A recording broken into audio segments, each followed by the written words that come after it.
We do move on to news about the pandemic tonight. Cases ticking up in parts of the country fueled by that Omicron subvariant. And now an outbreak hitting President Biden's inner circle.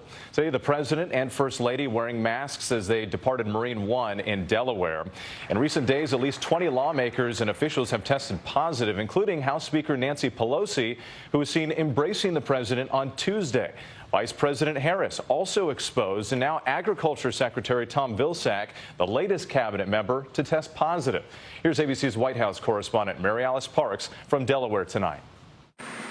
Tonight, a growing COVID outbreak in the president's inner circle. Agriculture Secretary Tom Vilsack announcing he has mild symptoms from COVID-19.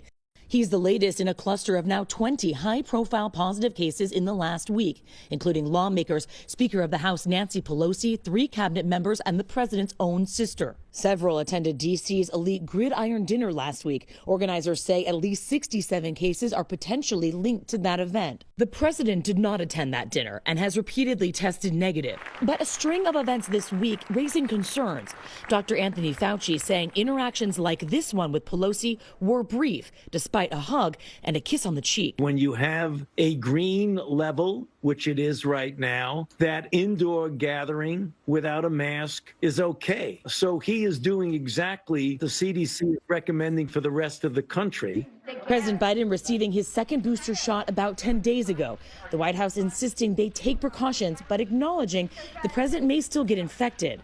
We have treatments, and so people are out living their lives, and certainly the president of the United States is doing that. A senior staffer on Kamala Harris's team, a close contact to the vice president, also testing positive this week. But a White House doctor giving Harris a green light to go maskless for that historic vote for Judge Ketanji Brown Jackson, citing her own negative test and social distancing. And this nomination is confirmed. Concerns in Washington coming as the highly contagious BA2 Omicron subvariant is fueling a slight rise in COVID cases.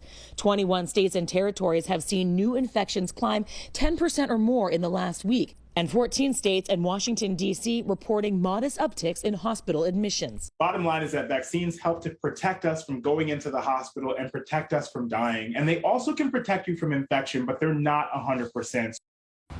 Mary Alice Parks in Wilmington traveling with the president tonight. Mary Alice, with this latest string of high-profile positive cases, any word on whether the president will actually be tested more often?